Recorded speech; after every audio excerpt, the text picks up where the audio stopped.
Oke, selamat malam Insan Supply Chain, Insan Jatayu. Ya, malam ini full tim nih, founder ya. Dan saya kebetulan lagi satu ruangan dengan Pak Yudi ya, karena Pak Yudinya lebih ganteng, jadi dia lebih jelas. Saya agak samar-samar ya kan. Nah, Pak Handra Tama di belahan dunia yang lain ya. Kita malam ini membawakan tema yang sebenarnya Jatayu hampir selalu ngomongin ini, ya kan? Jatayu itu kan ngomonginnya seputar supply chain. Ya, supply chain itu adalah plan, ada source, make, delivery, dan return. Ya kan? Kenapa? Iya. Halo. Kamu? Iya, ya ibu, iya. Oh bocor. Kak Bani. Heeh, nggak apa-apa. Ya, jadi salah satu proses supply chain itu adalah source namanya. Source itu tak lain tak bukan adalah procurement, purchasing ya, buyer, vendor management ya, dan saya khususnya saya paling suka di bagian source ini karena source ini segala macam ilmu skill tuh harus punya ya, termasuk negotiation skill ya kan, dan bagaimana menyatukan yang mau kita bahas malam ini yaitu segitiga kemustahilan. Pak Tama, saya share dulu ya, nanti baru Pak Tama ya. Oh iya ya, saya slide-nya. Ya ya, saya dulu ya. Oke Oke, oke. sudah kelihatan. Nah, saya mau mulai dengan ini ya. Jadi ini adalah sesuatu yang sering kali kita bawakan ya, tentang saya sebut orang-orang procurement ini adalah temannya Tom Cruise nih ya, Mission Impossible. Karena kalau ditanya tantangan procurement apa sih yang paling besar gitu ya, paling utama di dalam procurement itu sebenarnya intinya ini ya, segitiga inilah tantangannya orang procurement ya. Memang banyak tantangan lain tapi kita ringkas menjadi ini sebenarnya. Ya, yang namanya bagus, cepat dan murah. Disingkat BCM ya. Nah, ini segitiga ini ada tiga titik yang titik ini tidak akan pernah bertemu tiga-tiganya. Ya, kalau mau bagus dan cepat jangan minta murah, mau cepat dan murah jangan minta bagus, mau murah dan bagus jangan minta cepat. Ya, jadi ini sepertinya sesuatu yang mustahil untuk disatukan. Ya, tapi dalam banyak kasus saya melihat sebenarnya orang-orang procurement itu sangat-sangat piawai ya, dan menyatukan kemustahilan ini sebenarnya bukanlah sebuah mitos ya. Jadi sebenarnya possible. Seperti Tom Cruise-nya di Mission Impossible ini ya kan. Nama missionnya Mission Impossible. Tetapi setiap film Mission Impossible yang kita tonton, misinya Selalu sukses. tuntas ya kan. Misinya selalu tuntas. Ya walaupun dengan berbagai halangan ya. Iya. Kalau nggak ada halangan nggak jadi film ya kan. Nah, jadi intinya mirip analoginya seperti itu ya. Jadi ada sebuah misi yang sepertinya impossible ya. Misi dari user, dari owner, dari pimpinan perusahaan kita yang meminta kita menyatukan ketiga hal ini seems impossible. Kadang-kadang kita ya, depresi ya. Aduh kok ini user gua aneh-aneh aja sih gitu kan ya. Tapi at the end of the story ya, at the end of the movie Mission Impossible ini, si Tom Cruise ini selalu berjaya ya. Dan ada satu hal, di Tom Cruise ini gak tua-tua kayaknya ya. Muda aja. Nah, semoga kita juga begitu ya. Semangatnya semangat muda. Makanya Nih, kita kalau menyapa selalu semangat pagi. pagi. Ya, oke. Itu saja pembukaan dari saya. Pak Handra Tama, kita persilakan untuk maju ke panggung Oke, ya menerima piala. podcastnya udah cukup sekian karena udah dijelaskan semua sama Pak Haji. Fred.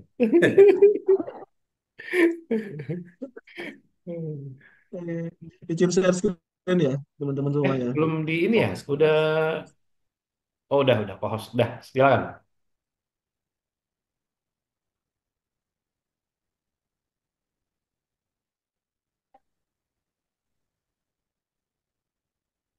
Oke, sudah muncul. Udah terlihat kah? Sudah. Udah ya. Audio visual aman ya teman-teman semua ya, Aman. terdengar Dari jelas kita dan sih aman. Kalau terlihat teman-teman ada yang nyaman eh, ya. kalau teman-teman ada yang apa namanya tidak bisa melihat slide, susah, ya kan? Suaranya kecil. ya atau menghilang, ya tolong di chat ya. Kita akan pantau chatnya juga. Silakan, aman Pak. Mm-mm. Oke. Oke, lanjut ya. Oke, makasih Pak Aje. Ya, ini balik-balik nih. Ini sebenarnya procurement sebenarnya apa namanya materi procurement udah berulang-ulang kali diselenggarakan oleh ASCI ya. Yang pertama kali get training itu vendor management, kalau nggak salah. Yang Vendor kedua, management, transportation management. Eh, jadi itu ya di Serpong ya, sorry, di Serpong. Di yang Serpong kedua ya. Eh, vendor management sama transportation management itu juga. Terus ya di Serpong ya, di Serpong kan ya, betul ya, Iya, iya kalau iya nggak iya. salah. Serpong, Terus benar-benar. kemudian Betul. waktu terus kemudian saat itu kami juga ada pelatihan in-house training juga di Dok Pantai Lamongan dan dan minta juga mengenai purchasing ya atau procurement gitu banget itu seru banget dari pertama sampai akhir itu isinya bukan in-house training isinya ketawa ketawa gitu jadi berasa bukan training gitu ya, bukan training tapi benar-benar ya itulah ASCI dengan gayanya gitu ya. Jadi belajar tapi dengan fun juga gitu ya. Oke, kali ini podcast. Jadi saya ambil dari beberapa cuplikan-cuplikan beberapa materinya ASCI juga yang pernah saya bawakan begitu. Ini saya kalau ada yang masih belum kenal ya, saya Andra Tama Indrayana. Ya, ini sederet sederet apa namanya? Sederet pengalaman saya. Saat ini saya sebagai GM Supply Chain di PT Multimedia Internasional. Nah, itu aja ya. Nanti kalau ada pertanyaan selanjutnya mengenai saya, nanti bisa kita selesaikan dengan damai di WA private. Oke. Terus kemudian ini learning pyramid ya teman-teman. Walaupun ini podcast, tapi kita sama-sama pembelajar, kita sharing and learning. Jadi ini learning pyramid yang memang harus kita kita canang, kita apa? Kita yakini gitu ya. Karena ini juga online. Jadi ya mentok-mentok kita juga di 50% ilmu itu terserap di memori kita. Yaitu tapi udah mulai masuk ke piramid active learning. 50% ilmu udah masuk ke memori kita gitu. Sedangkan kalau kita mau ningkatin lagi ilmu tersebut sampai deep di memori kita, yuk practice doing yuk. Apa yang menjadi positif dan bisa diimplementasi ke pekerjaan teman, yuk kita dipraktisin, yuk kita implementasi. Baru kita bisa kasih ilmu itu, kita share lagi ilmu itu ke seseorang yang membutuhkan. Dan itu makin dalam lagi, makin tajam lagi ilmu itu terserap di memori kita. Dan jangan lupa ini, empty our cup ya, empty our cup. Sudah empty harus open ya teman-teman ya. Jangan sampai kalau empty ternyata masih ada tutupnya. Jadi ilmu itu mau masuk nggak bisa. Jadi kita kita kopong kayak orang bingung ya, bengong gitu ya. Nah, juga harus open, udah empty, open. Jadi ilmu itu masuk itu benar-benar terserap dengan sangat baik, gitu.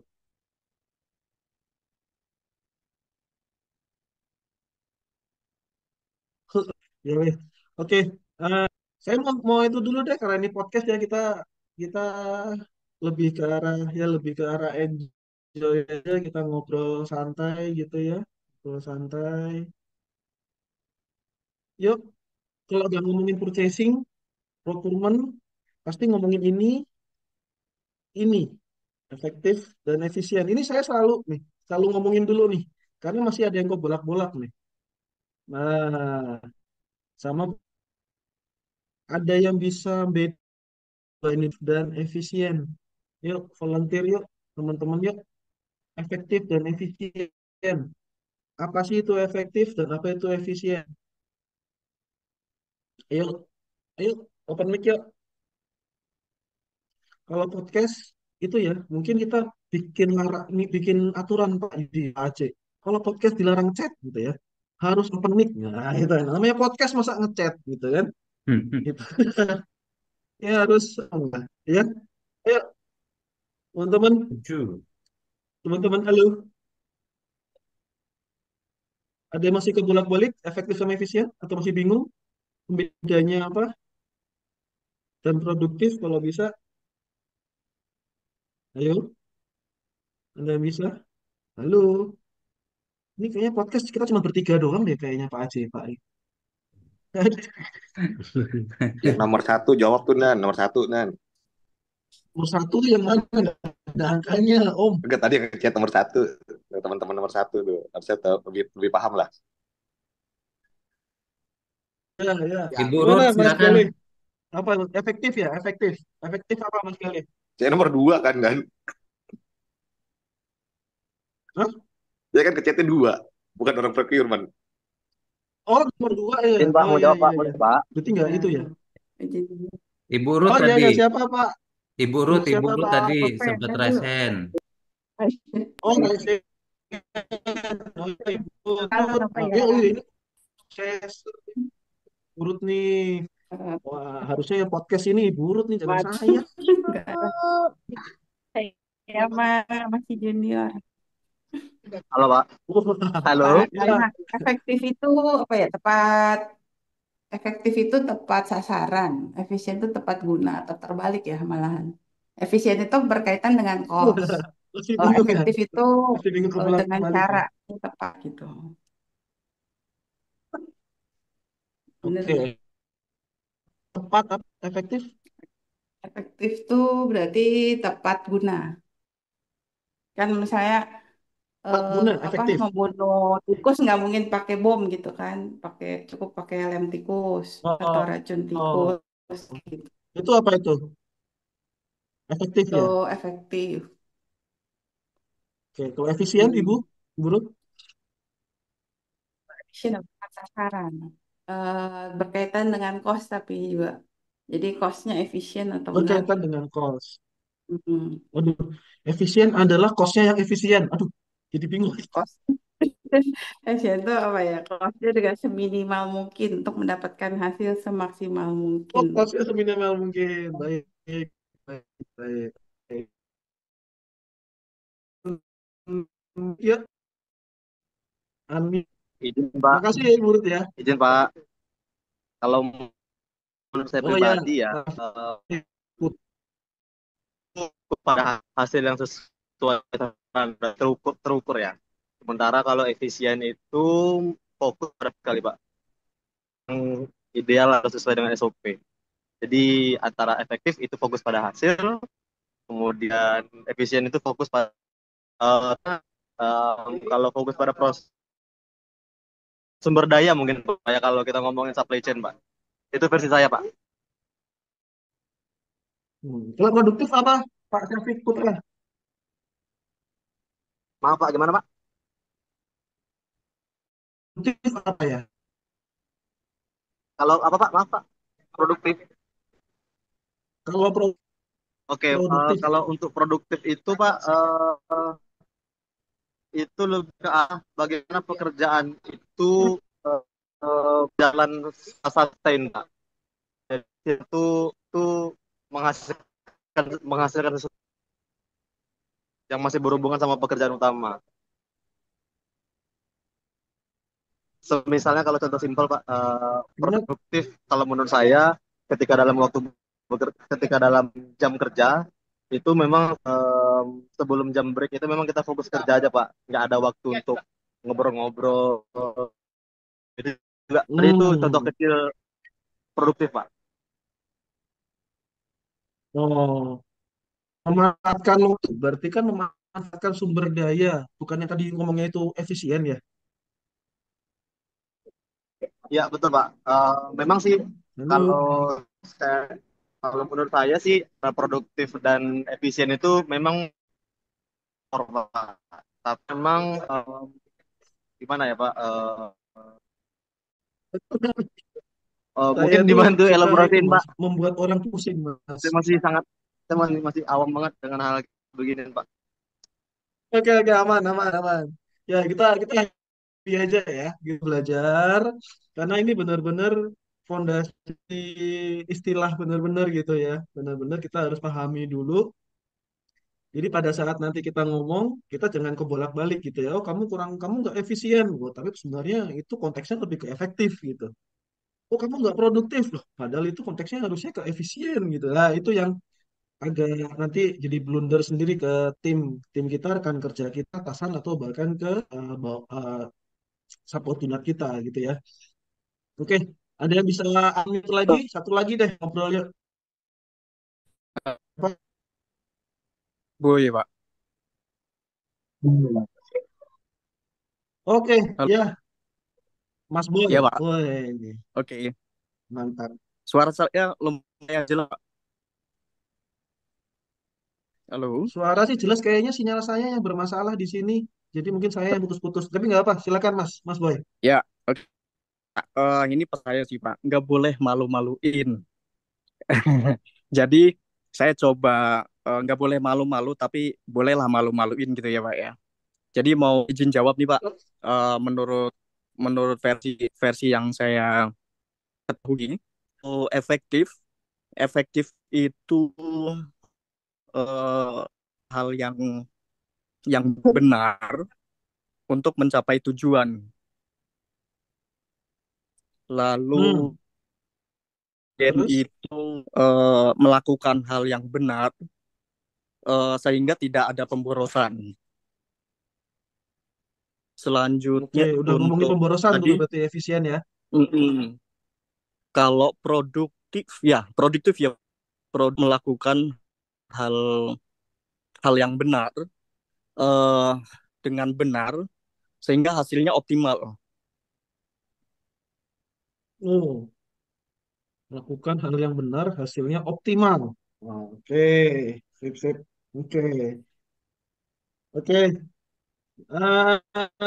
Semuanya masih dalam range yang tadi yang ya itu ya.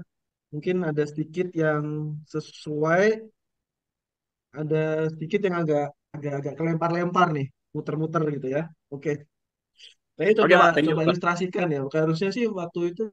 Oke, Mas Boy. Oke, thank you. Sorry teman-teman, suara saya putus atau gimana? Saya merasa kayak sinyal saya agak agak kurang kurang sehat nih, Ya, cenat-cenut sinyalnya. jelas Pak. nih Pak. Betul kan? Izin Pak, di sini suara Bapak jelas.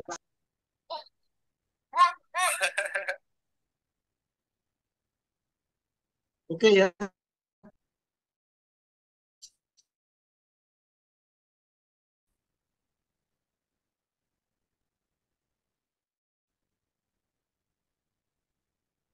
Oke oke, thank you. Ya, nyaman ya. Mungkin sinyal saya yang sinyal apa namanya receivernya saya yang agak agak kurang baik. Oke, gini teman-teman. Efektif, efisien, produktif ya. Ini sering sekali kita omongin kita. Bahkan ini benar-benar ada saya mau cerita juga nih sering sekali gitu ya. Sering banget untuk bedain antara efektif dan efisien. Analog sebenarnya itu sering mungkin yang diutasi agenda memotivator gitu ya, motivasi, agenda leadership gitu. Itu pasti apa namanya eh, contohnya itu perlu mengenai nyamuk. Nah, selalu itu, selalu mengenai nyamuk. Nah, ini memang analogi yang gampang untuk diingat untuk membedakan antara efektif dan efisien. Gitu. Oke. Jadi gini, singkatnya gini. Ada OB lah ya, OB. OB itu disuruh masuk dalam ruangan kamar 3x3 gitu. Nah, di dalam itu banyak sekali nyamuk gitu. Nah, atasannya si GA-nya ini dia bilang gitu kan, eh tolong kamu tugasmu sekarang adalah bunuh nyamuk di kamar itu. Tapi dia nggak dikasih tuh apapun. Tuh masuk ke kamar. Akhirnya dia ya udah dia pakai tangan aja, tepok-tepok aja, dikejar ke sana, tepok, kejar sana, tepok, kejar sana, tepok, gitu ya.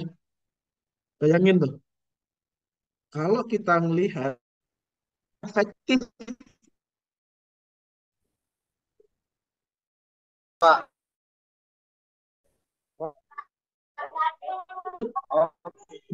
Efektif. kolom chat, yuk kolom chat yuk, yang efektif Itu tidak efek produktif. ketik iya kalau enggak, bilang tidak. Ya, ketik tidak nyambung itu adalah efektif. Menggunakan tangan itu adalah efektif. Wah, tidak, tidak. Iya, ada yang oke, Dan, efektif. dan efektif. Open unmute.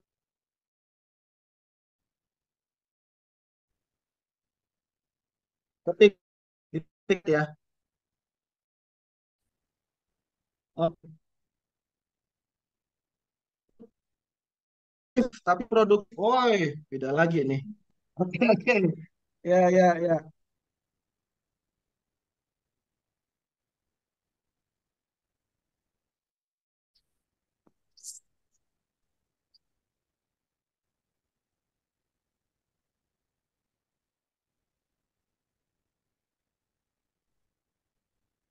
Em, sebentar Pak, mau nanya Pak. Tadi tangan Pak ya, ada tangan, Pak.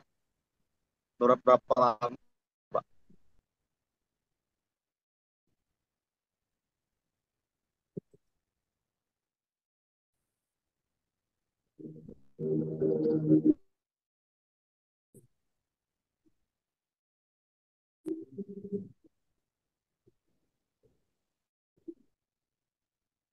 Suaranya ada, Pak Tama.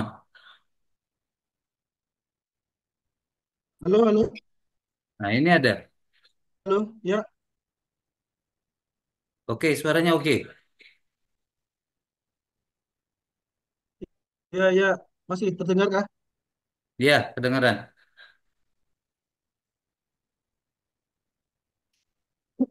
Oke, ingat ya. Ini ada yang bilang, oh, kita ngomongin efektif dulu, ya. Jangan satu-satu aja. Pak Ralat Jangan, Pak. jangan ngomongin Pak, efektif. efektif. Oke, sekarang gini. Kalau ngomongin ya, ngomong iklan nih. Iklan apa namanya? Satu efek menghilangkan noda. Ah, ada produk sabun tuh bilang efektif menghilangkan, tetapi tidak dijelaskan bahwa itu mau menggunakan apa, menggunakan tangan, mau menggunakan mesin cuci, nggak dijelaskan. Tapi dia bilang efektif menghilangkan noda. Artinya apa? Goalsnya adalah menghilangkan noda. Yang nyamuk tadi, goalsnya apa? Goalsnya si atasan itu tadi apa? Membunuh nyamuk.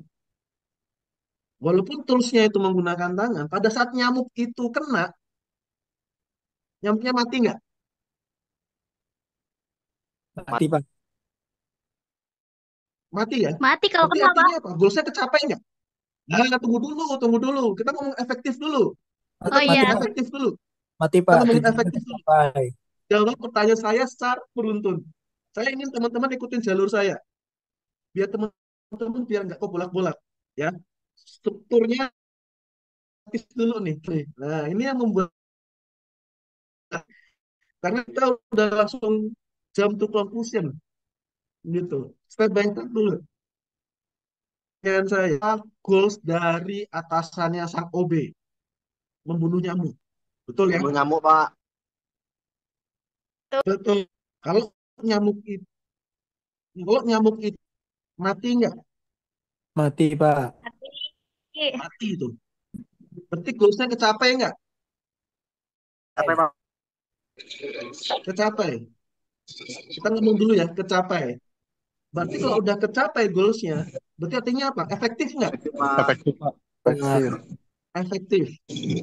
Problemnya adalah, tadi saya pertanyaan tadi, kalau kena, betul?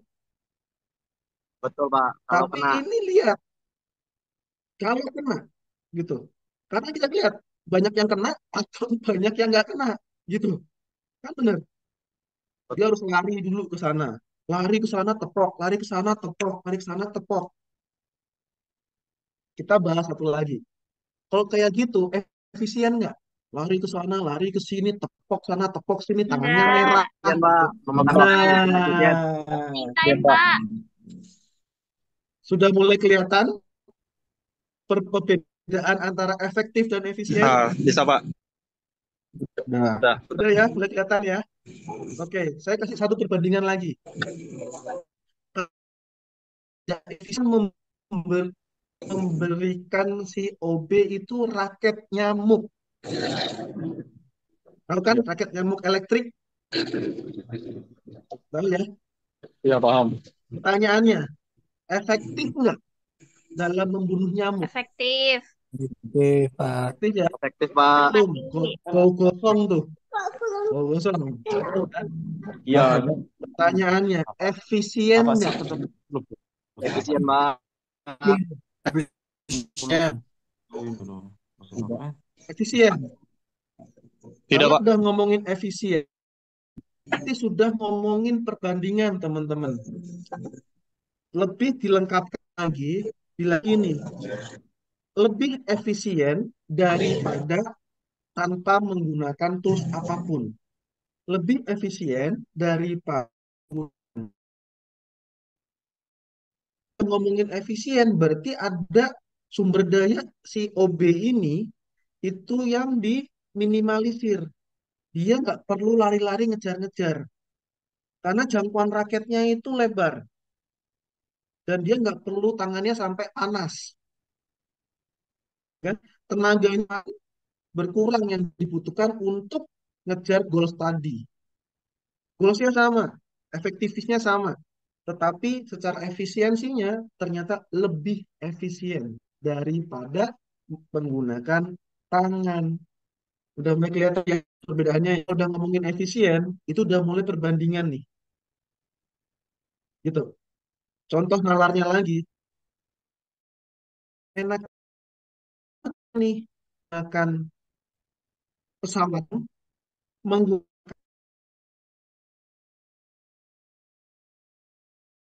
sana gitu. Lah baru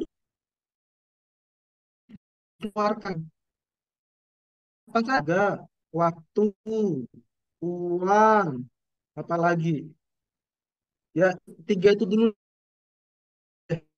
Baru tuh di compare masih efisien. Lah kalau ternyata salah itu, oh Pak kereta pesawat mahal tapi tenaga ada, naik mobil pribadi tapi wah, tenaganya kuras. Kereta gitu tenaga terkuras sedikit, uangnya juga sedikit. Ya lebih lebih daripada pakai mobil. Nah, baru dihitung pembobolan ada di mana.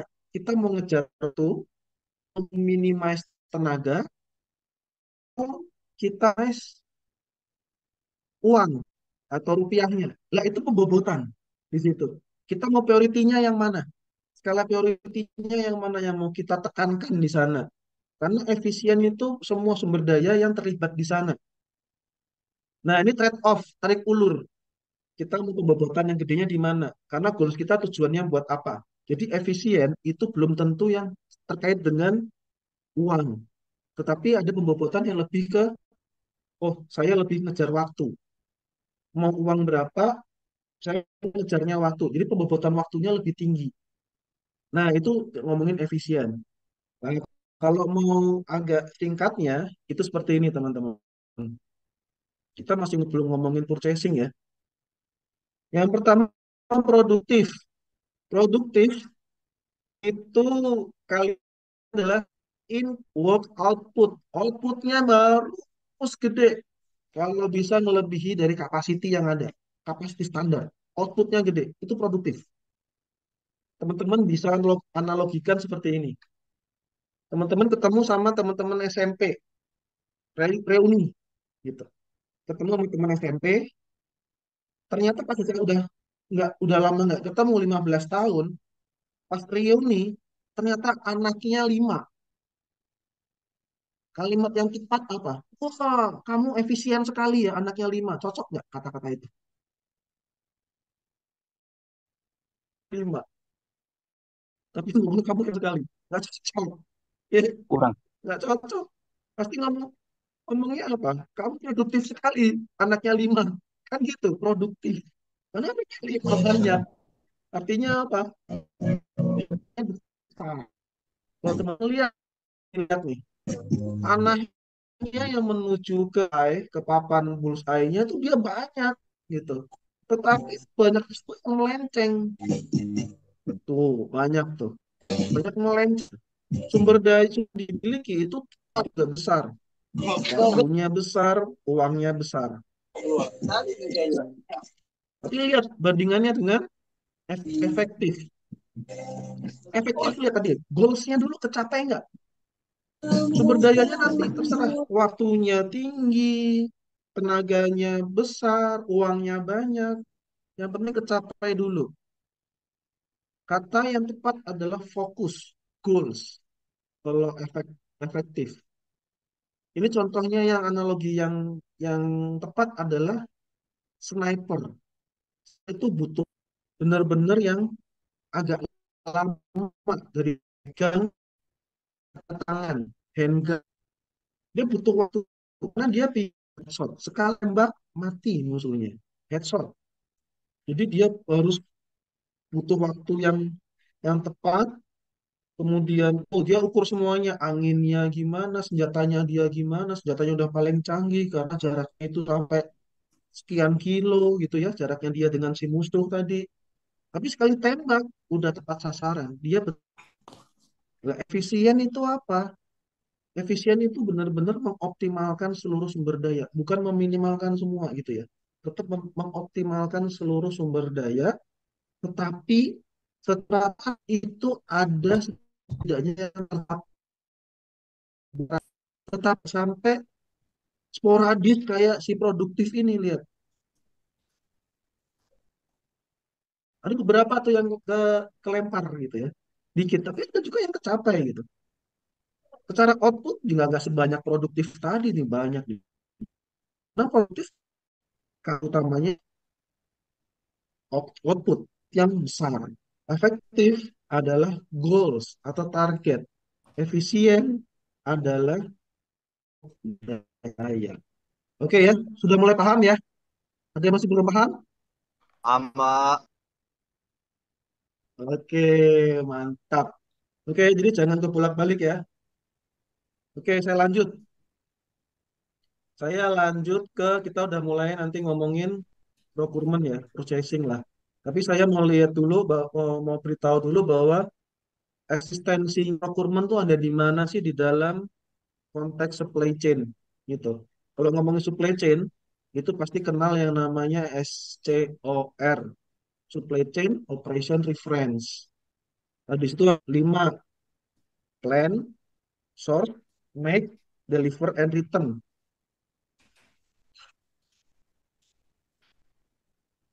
Plan, source, make, deliver, and return.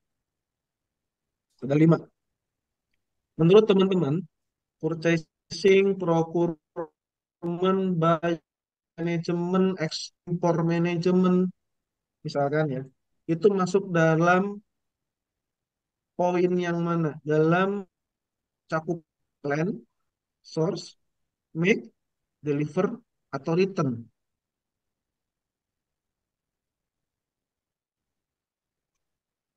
Yuk, ada yang mau dong? Malah itu masuk ke source kayak. Oke, Mas Audrey. Mas Audrey. Mas Andre. Mas Andre, Andre, sorry. Mas Andre. Oke, kita lihat di sini ya. Masuknya ke source. Kalau ngelihat dari supply chain functional division-nya, itu di sini. Procurement, atau purchasing, atau vendor management, atau buyer. Tempat saya ada yang namanya import manager, yang ngurusin apa namanya impor juga. Dimulai dari pembelian sampai ngurusin bagian impor masuk ke Indonesia, manajemen. Terus kemudian secara secara struktur dia ada di sini. Hah, ini BPIC udah pasti, karena kan tadi ya, apa? kalau bahasa tubuh itu dia otaknya gitu, dia yang Oh enggak, udah biar mengkoordinir aja nggak apa-apa. semuanya itu, Udah ke mau procurement, gede ke dikit quality, di ke kalian. gitu. Oke, dan ini juga di slide-nya Pak Aceh nih. Nah, ini saya cantumin nih. Nah, ini namanya kata yang cocok ya, kalimat yang cocok untuk menggambarkan tadi functional division untuk di SCOR tadi. DPIC, DPIC Conductor of the Orchestra. Jelas gitu ya. Dia yang ngatur drum beatnya si apa para musisi pemegang musik tadi, pemegang alat musik tadi, supaya menghasilkan nada-nada yang indah gitu, melodi yang memang disukai sama si pendengar. Dia ngatur drum beatnya tuh. Kalau bahasa DPIC itu line balancing, hulu hilirnya itu ditata sedemikian rupa supaya demand-nya tuh tercapai. Kemudian procurement tadi udah Mission Impossible ya, atau Guardian of the Company. Nanti kita akan belajar sedikit mengenai itu. Kemudian manufaktur, Complex Kingdom. Sudah jelas ya, di dalamnya ada banyak sekali itu apa namanya unit-unit yang ada di dalamnya, bahkan ada QC juga bisa masuk situ juga gitu ya, maintenance masuk situ juga. Macam. Dan logistik, sang ujung tombak dan pasti gitu. Kirim kalau misalkan buru-buru gitu kan, sales buat ngirim ya, ya benar tuh, nggak jadi ujung tombaknya perusahaan itu, ngirim selesai. Tapi pada saat nggak bisa kirim ya udah sasaran tembak. Kenapa? Ada PO-nya, ada SO-nya kok nggak kekirim? Wah diamuk dah, gitu ya, sasaran tembak. Ya itulah, ya nikmatnya jadi logistik seperti itu. Oke, terus kita lanjut untuk yang sisi procurement, dan ini tadi udah dibahas sama Pak Aceh tadi. Kalau bahasanya Pak Aceh karena BCL ya, bagus cepat, apa namanya di bagus cepat murah, BCM, bagus cepat murah. Kalau di sini ya ambil bahasa yang apa namanya, bahasa yang sering kita dengar ya, kita ngomongin vendor evaluasi. Apa sih vendor evaluasi? Mengevaluasi vendor itu apa saja sih? Saya ngomongnya QCD SME gitu kan ya. Ini juga QCD, quality, cost, and delivery. Dan ini trade off juga nih yang tadi Pak Aceh sempat informasikan di apa namanya di depan tadi mengenai Mission Impossible tadi. Bagaimana cari titik optimalnya antara Q, C, and D gitu. Dan of the company, dia penjaga keuangan, karena 70 sampai 80% keuangan perusahaan itu dibelanjakan oleh si sisanya siapa Pak? Sisanya HRD buat bayar gaji. Kan gitu kan, gaji nggak mungkin dibayar sama procurement ya, itu HR gitu ya. Nah, ini 70-80% ya keuangan perusahaan dibelanjakan oleh purchasing atau procurement di situ. Karena dia penjaga keuangan perusahaan, penjaga company di situ ya, benar-benar hitungannya di situ. Oke, kita lanjut. Kalau dari penggeraknya performanya supply chain itu saya rangkum menjadi ada 5. Yang pertama, facility. Facility, rantai supply selalu melewati gudang ataupun pabrik. Informasikan ke saya, rantai supply chain, rantai rantai pasok atau rantai supply dari hulu ke hilir, dari upstream ke downstream. Kalau teman-teman menemukan yang melewati 2 ini, di gudang, sama sekali alirannya itu nggak melewati gudang dari hulu ke hilir, atau bahkan nggak ngelewatin pabrik, factory. Nah, kalau ketemu ada rantai supply yang ternyata dari hulu ke hilirnya itu tidak melewati gudang atau tidak melewati pabrik, info ke saya, gitu ya. Kecuali kalau misalkan ya jual beli tanah gitu ya kan nggak ngelewatin gudang, nggak ngelewatin pabrik, ya itu beda lagi gitu ya. Cuman ya ada personal jual beli gitu tanah gitu ya. Nah, itu ya juga yang ngelewatin gitu. Tapi kalau satu produk yang diproduce gitu ya, pasti akan melewati pabrik. Dan kalau itu akan tersimpan, sudah pasti akan melewati gudang. Yang kedua, drivernya apa, penggeraknya apa, inventory. Jelas, karena itu dialirkan dalam rantai supply tadi. Ada 3 kan aliran, apa yang dialirkan di rantai supply, inventory, kemudian uang, kemudian satu lagi informasi. Kemudian yang ketiga adalah transportasi. Jelas, di situ kita butuh transportasi untuk dalam mengalirkan barang tadi dari hulu ke hilir, dari upstream ke downstream. Kemudian informasi jelas, karena itu ada aliran informasi juga kan, yang ada tiga tadi, informasi, dan juga ada uang juga. Dan kemudian ada sourcing-nya juga. Ini penggerak juga, penggerak performance-nya si supply chain. Dan yang keenam adalah pricing atau harga. Nah, sekarang kita ngomongin ini. Kita lanjut. Oke, dasar dulu. Open source. Ngomongin pengadaan, pembelian, fungsinya apa sih? Kok harus ada? Kok supply chain di dalamnya ada source? Fungsi. Nah, yuk, satu persatu. Yuk, fungsinya banyak nih. Budgeting, Pak. Apa fungsi dari source? Budgeting. Oke, good. Yang utama dulu lah. Hikmah pemikirannya melompat deh. Luar biasa loh. Budgeting, udah paling jauh itu. Ya. Yang paling sederhana aja dulu. Oh, kejauhan ya, Pak. Apa? Kejauhan, kejauhan. Ya, kejauhan hikmah. Ya nggak kejauhan juga sih. Ya, tapi lihat yang depannya dulu. Apa sih fungsi pengadaan, fungsi pembelian, fungsi gitu. Izin Ayo, supaya ada. silakan Pak Tony. Hah? Izin pengadaan supaya ada Pak barangnya. Nah, itu udah jelas ya. Good Pak Tony, thank you banget. Sorry. Fungsi yang pertama kan namanya juga fungsi pengadaan. Ya, itu ya. Itu yang paling di depan mata. Betul ya? Betul, Pak Tony. Thank you, Pak Tony. Ada Betul, lagi nggak selain itu? betul, betul. Yang betul kan Iqbal? Betul, Pak. Iqbal ini jauhan. Ayo, thank you, Pak Tony. Ada lagi nggak?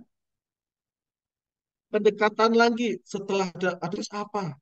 Oh, fungsinya sama Negosiasi, vendor. Pak. Lah, keren Mbak Dian. Negosiasi harga dan kontrak kerjasama. Ya, saya tambahin lagi. Yang ketiga apa?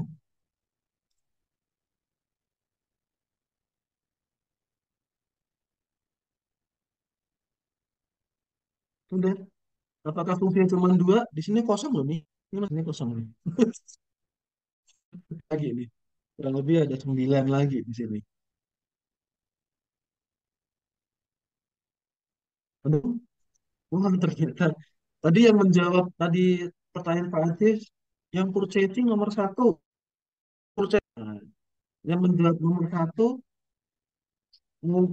setidaknya bisa membantu saya apa namanya poin-poin apa fungsi source. Ya, yang nomor satu di siapa? Nomor satu tadi yang menjawab nomor satu.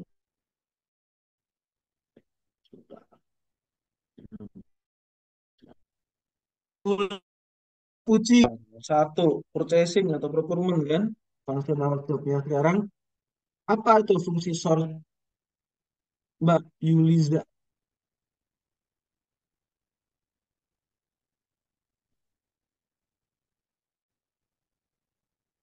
Halo.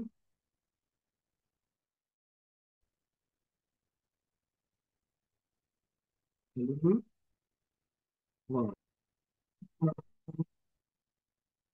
emang tinggal saya yang jelek atau emang pada diem semua ya?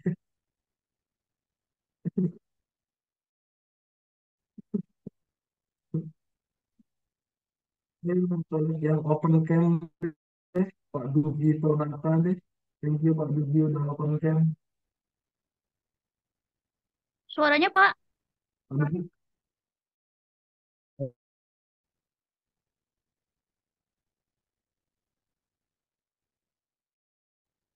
Pak Dugi, oh jadi off cam malahan. Oh, ini fungsi source apa Pak Dugi?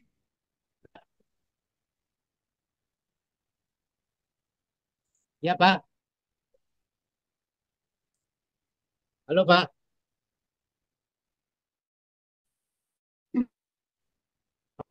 Nggak ada suaranya ya? Suara Pak Tama. Halo, Halo halo. Pak. Fungsi source apa, Pak? Apa Pak? Potong Pak. Fungsi source apa Pak Dugi? Maaf nih Pak ya, saya baru bergabung Pak, izin nyimak.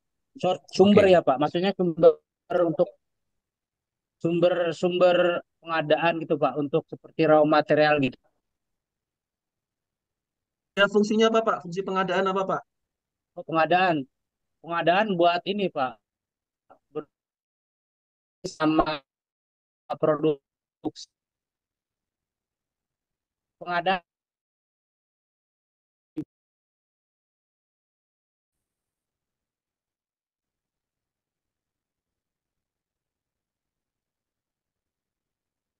Halo Pak, Ya, Pak, bisa diulangi, Pak. Sorry, Pak. Bisa diulangi, Pak. fungsinya short itu ini Pak, untuk kebutuhan kita, kebutuhan di perusahaan yang ujungnya buat penjualan, bisa juga untuk inventory, bisa juga untuk Oke. Terima kasih, Pak Dugi. Ya, sama-sama Pak. tadi udah ngomongin inventory. Oke, saya tambah. Oke, saya tambahin nih. Tadi udah ngomongin. Terima kasih, Pak Dugi. Pengelolaan persediaan. Loh, Pak, itu kan fungsinya PPIC, Pak. Tapi purchasing atau procurement wajib untuk memfilter itu. Filter, bener nggak? Dengan kebutuhan dia sehari-hari, RPM-nya atau RPH, rata-rata pemakaian harian, rata-rata pemakaian mingguan, terus kemudian dengan stok yang ada, dia benar, dia butuh quantity sekian. Itu juga harus dicek sama si purchasing. Ya, benar. Karena supaya nggak overstock atau supaya tidak shortage. Oh, benar hitungannya. Jadi termasuk dalam fungsi pengelolaan persediaan. Kemudian saya lanjut ya, biar agak cepat. Kemudian adalah pemantauan kualitas. Jelas, pemantauan kualitas. Kenapa? Jawab nggak? Kenapa purchasing menjadi pemantauan kualitas? Karena ada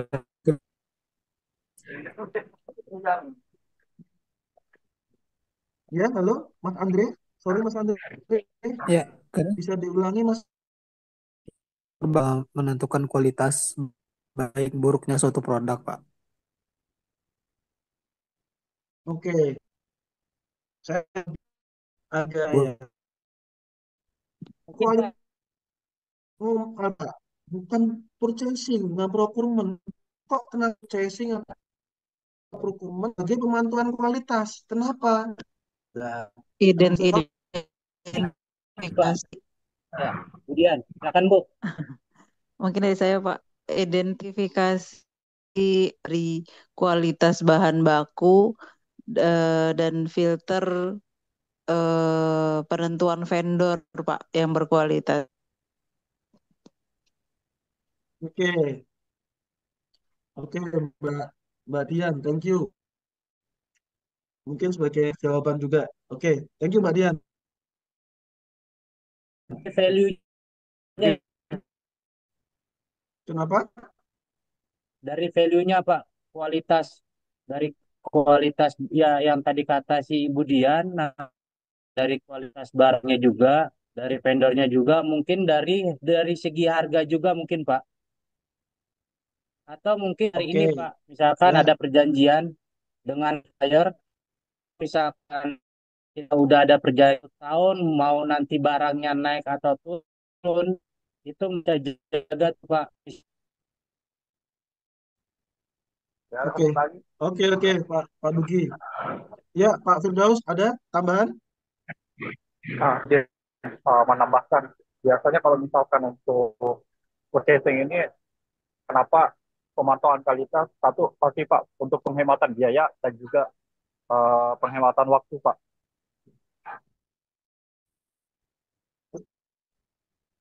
Oke, oke, thank you semuanya.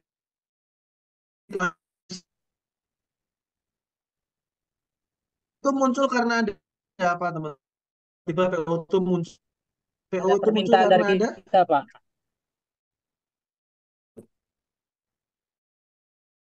user, Iya, Pak. betul kan? Ya. Biasanya user biasanya Ada, barangnya Pak. ada ya, yang namanya dia punya spek gitu ya, punya Oh iya. requirement speknya ini banyak tuh. Sama user pasti pun biasanya juga kalau udah ngomongin cost center atau work center itu biasanya udah ngomongin budget. Oke, saya mau beli mesin A, speknya begini, begini, begini, tapi dengan harga sekian. Itu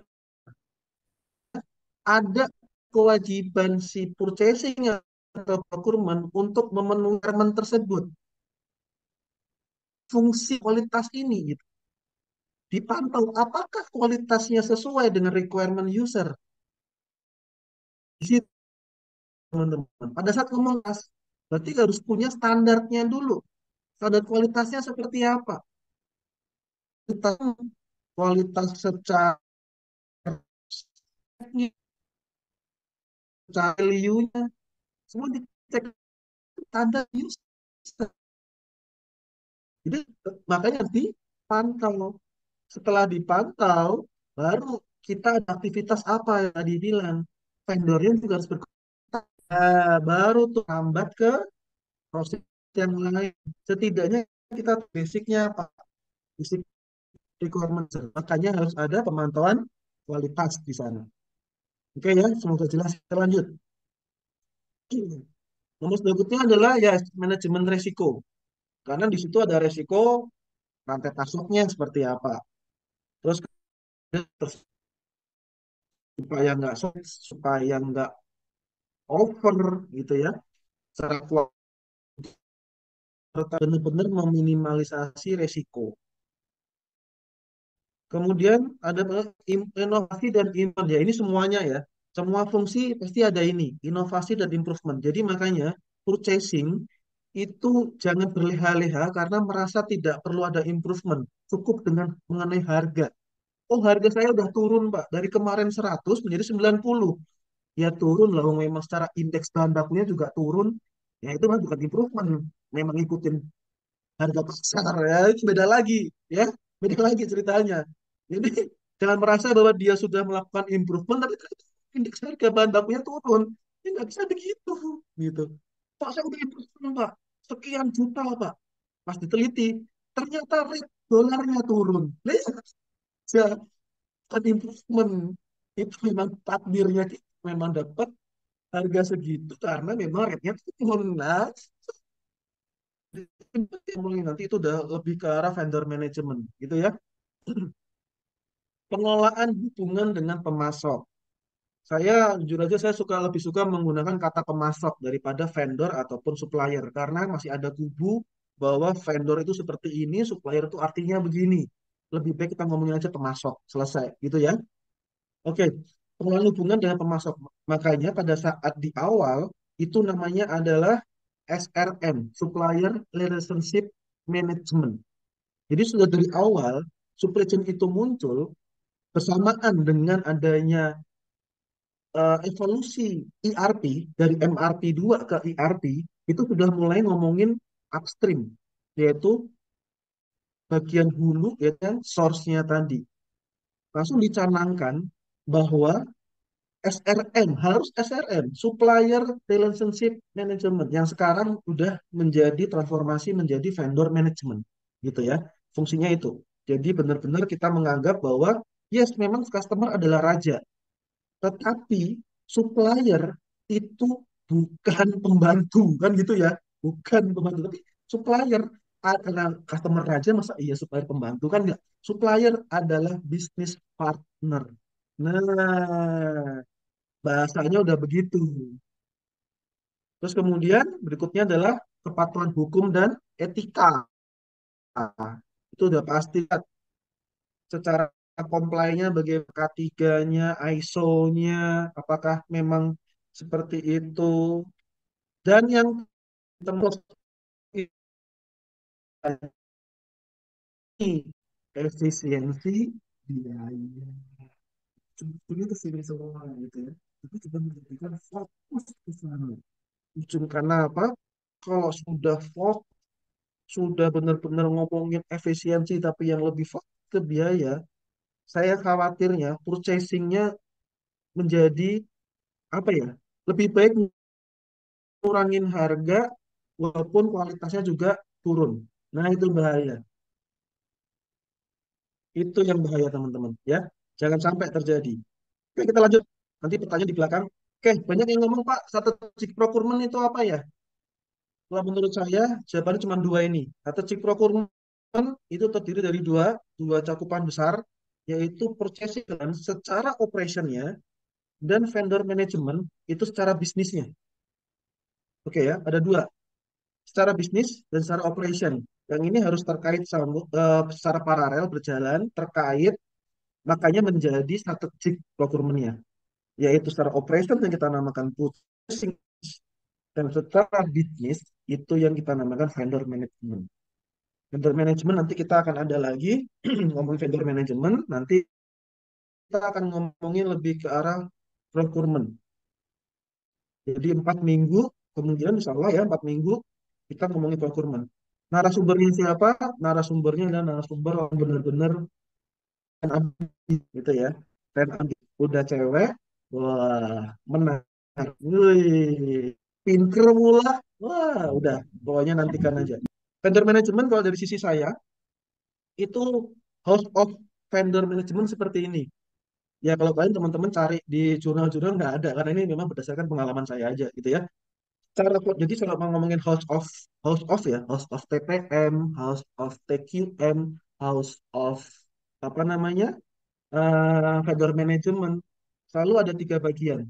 Yang pertama goalsnya, goalsnya dulu. Goalsnya apa? Goalsnya adalah bisnisnya sukses. Karena kita udah ngomongin strategik, kita udah ngomongin bisnis, ya kan? Tadi ya vendor management terkait dengan bisnis. Goalsnya adalah bisnisnya sukses. Jadi align loh, benang merahnya ada. Bisnisnya sukses itu menurut saya ada 3 faktor besar yang ini. Profit, sustain, resilience. Nah itu yang bikin bisnisnya sukses. Kemudian goals ini harus ditopang oleh si pilar-pilar apa supaya tetap terjaga, gitu ya, tetap terjaga, biar tetap berdiri. Apa aja pilar itu? Pilar selection, kontrak, performance,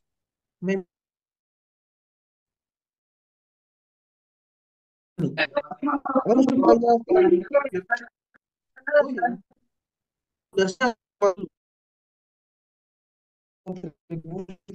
collaboration. Nanti kalau memang perlu, kita nanti akan bahas host of vendor management ini nanti secara detail. Oke, kalau sudah tahu goals-nya apa, fungsinya apa, baru ngomongin struktur organisasi yang mengisi fungsi-fungsi tersebut. Jadi jangan kebalik. Banyak sekali perusahaan yang kebalik. Ngomongin organisasinya dulu, fungsinya terakhir. Lah, problem itu. Oh, orangnya yang ada ini, ceplokin tuh. Oh, dia karena level ini supervisor. Karena level ini adalah manager. Pas ditanya, oke, job desk-nya apa?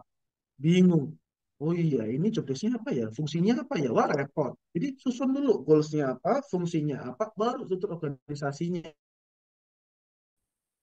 Ini gambaran yang sisi rampingnya, tapi ya teman-teman bisa kembangin, bisa gemukin, atau bisa tinggiin gitu. Secara level wide-nya atau level deep-nya. Silakan, tapi ini secara core-nya seperti ini. Jadi di bawahnya head of supply chain itu salah satunya atau GM supply chain, salah satunya ada manajer procurement di situ.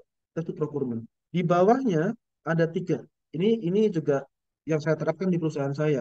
Ada vendor management, ada buyer, dan ada import management. Ya tugasnya vendor management itu ya itu tadi cara bisnisnya. Buyer itu boleh dibilang purchasing excellence-nya. Import management itu udah ngomongin supplier yang ada di luar dan harus ngurusin import-import begitu. Buyers itu dibagi 2. Karena saya lebih suka centralize. Nanti kita ngomongin lagi nih, purchasing excellence itu seperti apa. Saya lebih suka centralized. Jadi semua uang yang dibelanjakan oleh perusahaan itu uangnya perusahaan yang dibelanjakan itu oleh si purchasing. Jadi purchasing udah ngomongin banyak karena di purchasing itu di inventory itu ada dua hal yaitu inventory dan non inventory. Ya kalau nggak kompleks sih digabung aja. Tapi kalau kompleks bisa, bisa. Non inventory ada sesuatu yang tidak terkait dengan bill of material atau tidak terkait dengan unsur-unsur part yang terkandung di dalam finished good. Kalau inventory adalah part-part yang atau komponen yang terkandung dalam finished good atau yang tertulis dalam bill of material. Gitu. Contohnya apa, Pak? Komputer, Halo Pak Tama. jam tangan. Ya, halo. Ya, halo. Ya, halo. Ya, halo. Ya, halo. Ya, halo.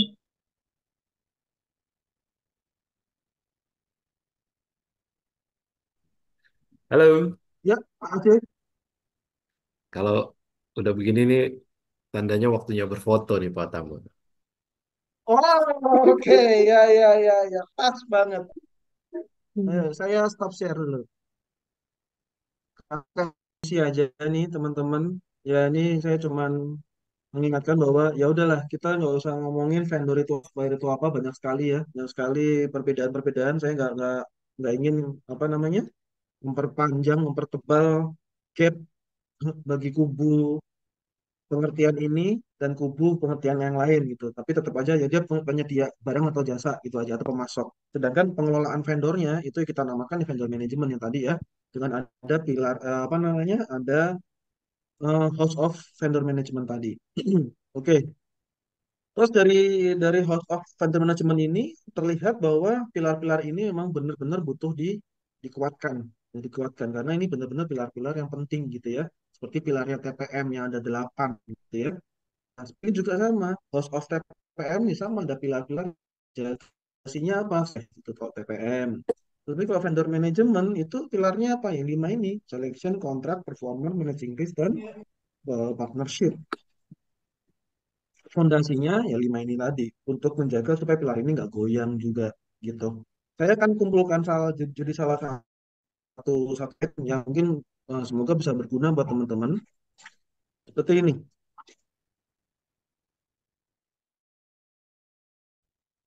Yang pertama adalah selection. Selection assessment ini selection itu terkenal sekali. Nah, selection ada yang baru nih atau supplier pengganti nih. Tadi apa yang dikatakan Mbak Dian, saya akan persingkat ya, yang gampangnya deh, gitu ya. Yang pertama, jadi jadi kalau vendor selection itu kita ngelihat ada potensi positif dan potensi negatif, gitu. Itu dulu.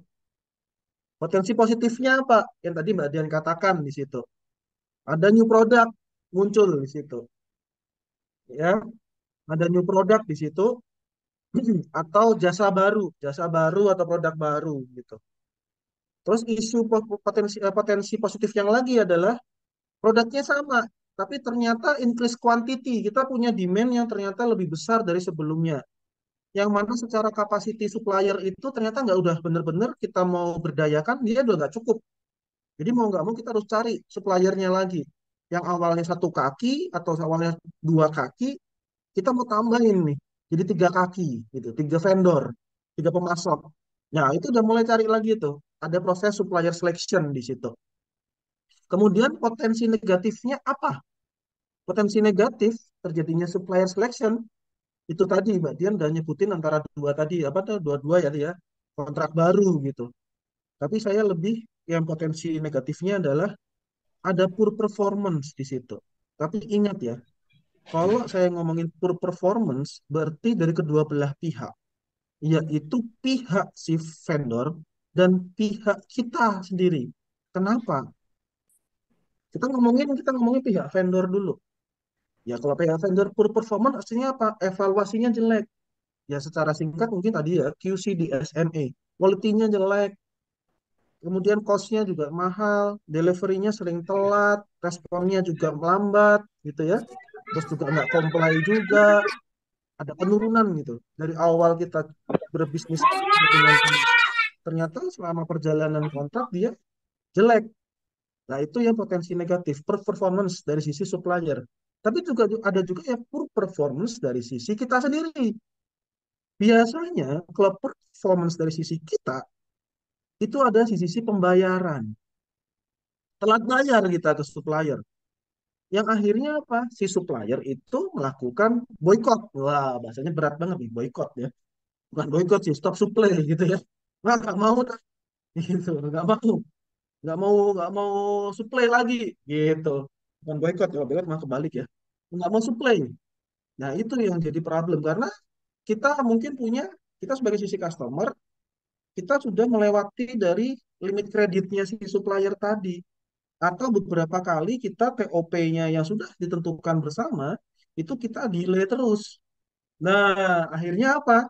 Kebanyakan kalau kita sudah sama supplier ini udah nggak mampu bayar, sudah jelek limitnya, TOP-nya udah numpuk, kita cari vendor baru nih, supaya punya hutang baru lagi, yang penting tersuplai gitu kan barangnya. Nah, ini yang biasa pada umumnya gitu ya, pada umumnya. Tapi ya itu lagi, apa namanya, salah satu yang menjadi apa waktu yang tepat ya, waktu yang bisa dijalankan proses supplier selection ya itu salah satunya ya, walaupun sebenarnya itu jadi jelek juga di, di apa namanya, jadi jelek juga di PKS-nya, perjanjian kerjasamanya juga dijelek, bisa-bisa ke jalur hukum juga terlihat nanti evaluasi secara apa namanya, secara kontrak life cycle manajemennya itu akan terlihat siapa gitu yang cenderung bobotnya lebih banyak, yang delay, yang apa namanya, yang cedera janji gitu kan, cedera kontrak lah bahasanya.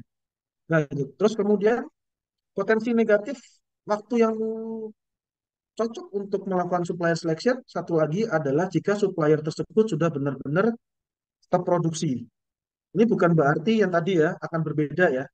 Si side-nya berbeda, sudut pandangnya berbeda, yaitu dia memang mungkin karena memang bangkrut atau dia switch produk yang tidak sudah nggak lagi ke kita juga gitu. Misalkan kita biasa beli plastik ke dia gitu ya, tapi ternyata dia sudah nggak di industri plastik, dia berada di industri kertas misalkan, dia pindah industri gitu, dia sudah stop industri plastiknya. Nah, mau nggak mau kita ganti ini, karena supplier udah nggak mau produksi atau nggak mau mengelola komoditi tersebut, produk tersebut. Nah, ini juga menjadi waktu yang tepat untuk melakukan supplier selection. Terus kemudian tadi ya, selain tadi supply selection itu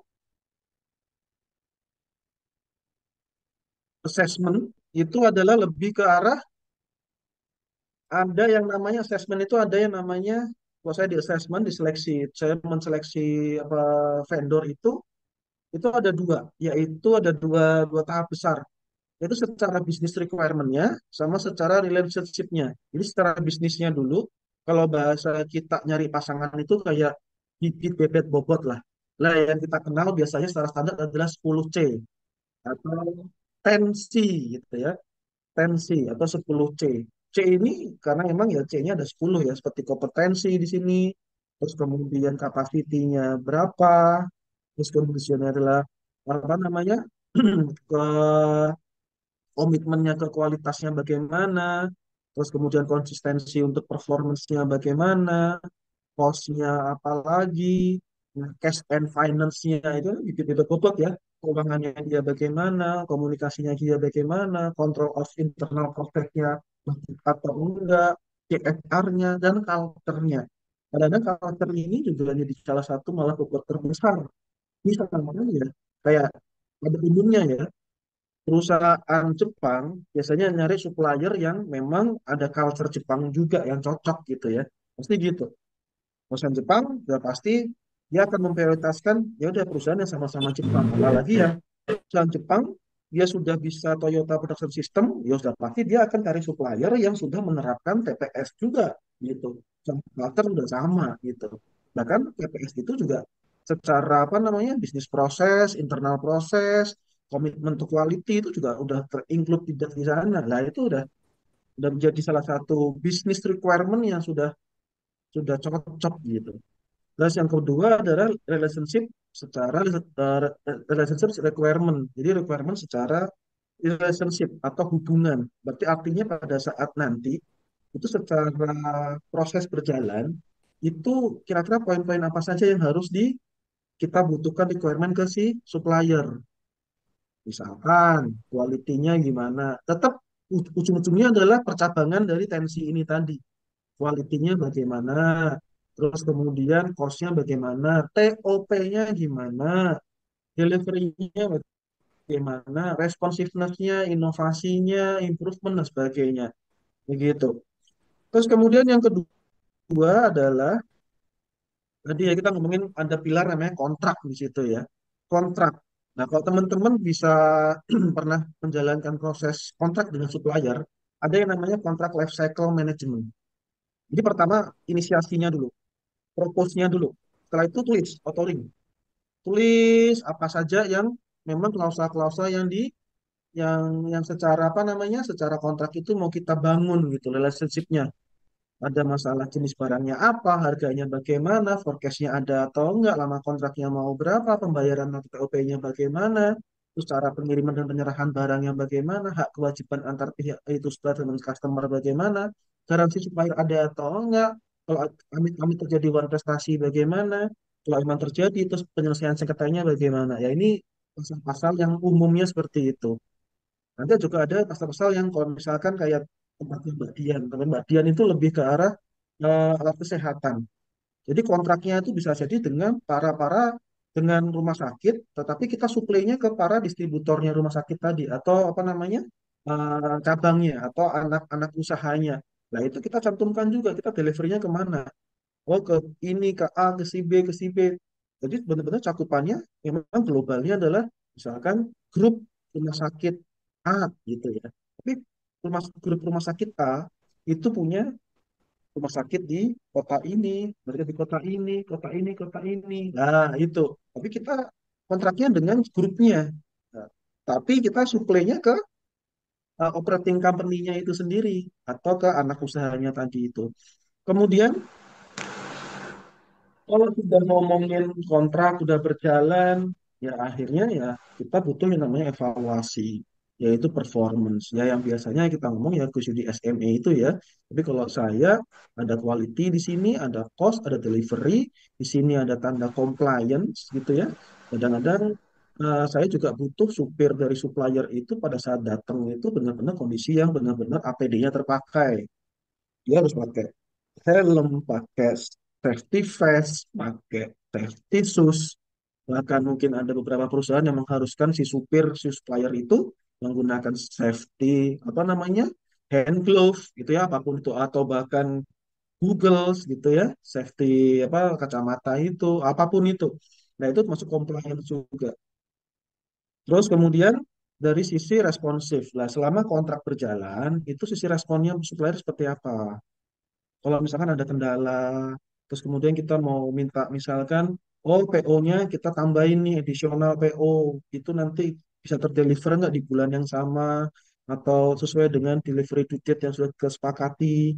Nah, kayak itu responnya bagaimana tuh? Kita ngelihat sesuatu yang kualitatif, kita coba menjadikan kuantitatif gitu, ada levelingnya. Baik, buruk gitu kan ya. Misalkan sangat buruk, cukup buruk, sedang, nah terus kemudian cukup baik, baik sekali, gitu. Misalnya 5 level gitu ya. Terus kemudian secara capacity, ya ini juga harus dipantau juga purchasing, hati-hati gitu pada saat kita demand-nya itu high season, pasti mau nggak mau kita juga akan memberikan PO juga yang tinggi. Tapi ternyata kapasitinya si supplier, itu ternyata supplier punya klien-klien yang lain juga naik semua. Nah ini hati-hati, kapasitinya terpakai nggak? Dengan dia punya kapasitas 100%, kemudian sudah diberikan ke kita itu 40%, lah kalau kita naiknya misalkan 20%, oh lah berarti jadi 48% gitu kan. Nah yang klien yang lainnya bagaimana? Jangan-jangan secara total 1 bulan supplier punya kapasitas harusnya 120%. Lah 20%-nya mau gimana ini? Kekurangannya. Lah ini juga perlu harus dipantau terus tuh si supplier. Nah, hati-hati di situ. Terus kemudian yang terakhir adalah si apa namanya inovasi atau improvement.